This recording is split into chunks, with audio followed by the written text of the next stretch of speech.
Hi అండి. నమస్తే. ఎలా ఉన్నారు? బాగున్నారండి? ఇదేంటంటే మేము గేదెలను కట్టేసే చోటండి. దీన్ని గేదెల చావడి అని కూడా అంటారు.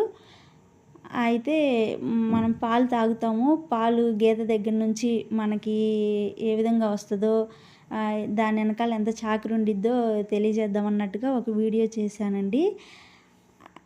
ఏంటంటే గేదెలని పెంచేటప్పుడు చాలా జాగ్రత్తగా పెంచాలండి. వాటికి పెట్టే ఫుడ్ కూడా మంచి ఫుడ్ పెట్టాలండి. ఏది పడితే అది పెట్టకూడదు.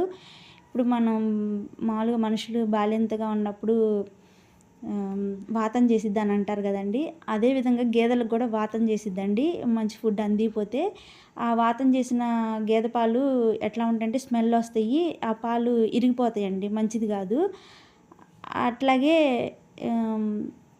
మనుషులకి ఎట్లాగో గేదెలకు కూడా అట్లా వాతం చేసిద్ది. ఆ వాతం చేయకుండా ఉండాలంటే గేదెలకి మంచి ఫుడ్ అందియాలి. పచ్చిగడ్డి కానీ, ఎండుగడ్డి కానీ, మళ్ళీ తౌడు పెట్టే విషయంలో కానీ మంచిగా పెట్టాలి. ఏది పడితే అది పెట్టకూడదండి.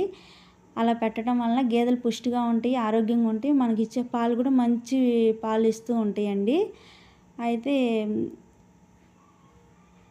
ఇంకో విషయం ఏంటంటే ఇక్కడ గేదె పేడేస్తూ ఉండిద్ది.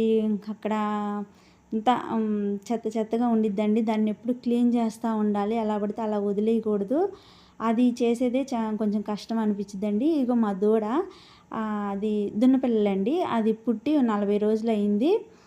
అయితే పాలు తాగుతుంది. మనం పాలు పిండే ముందు దూడకి పాలు ఇప్పించాలి. అలా ఇప్పించిన తర్వాతే మనం పాలు పిండాలండి. పాలు ఇచ్చేటప్పుడు దూడ దగ్గరే ఉండాలి. ఎందుకంటే ఎక్కువ పాలు కూడా దూడ తాగకూడదు. అట్లా తాగితే కడుపు ఉబ్బరం చేసిద్ది. అందుకని దగ్గరే ఉండి పాలు ఇప్పించాలి. అయితే ఎప్పుడు ఇక్కడ నీట్గా ఉంచాలండి. గేదెల వలన ఆదాయం వస్తుందండి. అది ఎవరన్నా గేదెలు పని చేయాలనుకుంటే మంచిదే అది ఆలోచన అనేది. ఎందుకంటే మన పెద్దవాళ్ళు చెప్పిన సామెత ఒకటి ఉందండి. కవ్వం ఉన్న చోట కరువు ఉండదని అంటారు. ఆ మాట అయితే నిజమేనండి. ఇట్లా గేదెలను పెంచితే మంచి ఆదాయమే వస్తుంది. కానీ కష్టం కూడా అదే విధంగా ఉండిద్ది. అది మేము భరించగలము అనుకుంటే గేదెలు పెంచే ఆలోచన అనేది మంచిది. అయితే మా నాన్న గవర్నమెంట్ ఎంప్లాయ్ అండి. ఆయన రిటైర్ అయిన తర్వాత ఖాళీగా ఉండకూడదు అని ఇట్లా గేదెల్ని కొనుక్కొని గేదెలను పెంచుతున్నారండి. దీనివల్ల ఆదాయం వచ్చిద్ది. ఇంట్లో ఖాళీగా ఉండకుండా ఉండిద్ది అన్నట్టుగా ఆయన ఈ పని ఎంచుకున్నారండి. ఇక్కడ దూడ పుట్టి 45 రోజులైందిగా పాలు తాగటం రావట్లేదండి. అందుకని మా నాన్న దగ్గరుండి దానికి పాలు తాగటం చూపిస్తున్నాడండి. అట్లా అది వెనక్కి వచ్చేస్తుంది తాగటం రాక. ఇంక దాన్ని మూతి పట్టుకుని అట్లా పట్టిస్తున్నాడు. అయితే మా నాన్నకి ఏంటంటే ముందు నుంచి జంతు ప్రేమికులండి. జాబ్ చేసే టైంలో కుక్కల్ని పెంచేవాళ్ళు. అంటే మా ఇంట్లో 1 కానీ 2 కానీ కుక్కలు ఉండేవి. ఇంక తర్వాత రిటైర్ అయిన తర్వాత ఇట్లా గేదెలను పెంచుతున్నాడండి. దీనివల్ల ఆదాయం వచ్చిద్ది, పని చేసినట్టు ఉండిద్ది అన్నట్టుగా. ఎంత ఇష్టం అంటే మా నాన్నకి కుక్కల్ని పెంచినప్పుడు కానీ, గేదెలను పెంచినప్పుడు కానీ, కన్నపిల్లల్ని కడుపున పుట్టిన పిల్లల్ని ఎంత ప్రేమగా పిలుస్తారో అట్లాగే మా గేదెలను కానీ, కుక్కల్ని కానీ అట్లాగే ప్రేమగా పిలుస్తా వాటికంటూ ఒక పేరు పెట్టుకుని వాటిని అట్లా ప్రేమగా పెంచుతున్నాడండి. అది ఇంకా మా అమ్మ అండి ఇంకా గేదె పాలు పిండుతుంది.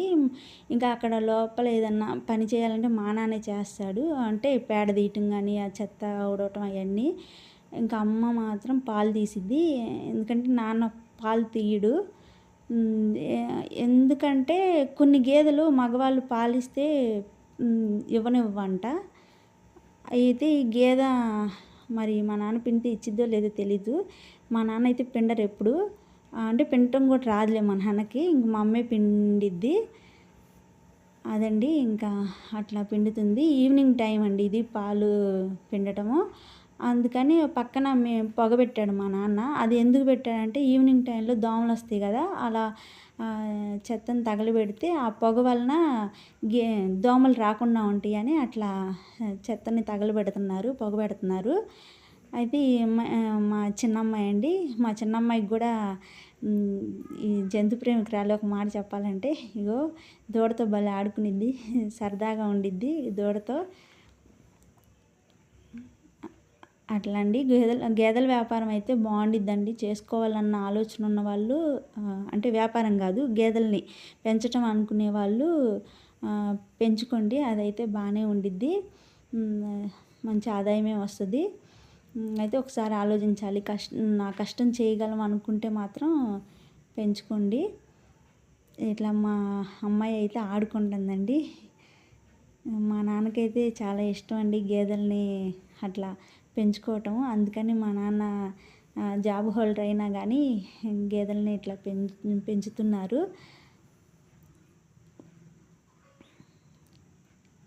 మా అమ్మాయి ఆడిస్తుంటే ఆ గేదె మాత్రం ఇటే చూస్తుందండి. ఎంతైనా తల్లే కదండి, తన పిల్లని ఆడిపిస్తుంటే ఇంక ఇటువైపే చూస్తుంది. ఇది దూడపిల్ల కాదండి, మర్చిపోయాను, దున్నపిల్ల అండి. ఫస్ట్ ఈ దూడ పుట్టిందండి. ఈ దూడ పుట్టి 6 నెలలు అయింది. తర్వాత ఇంకా దున్నపిల్ల పుట్టిందండి.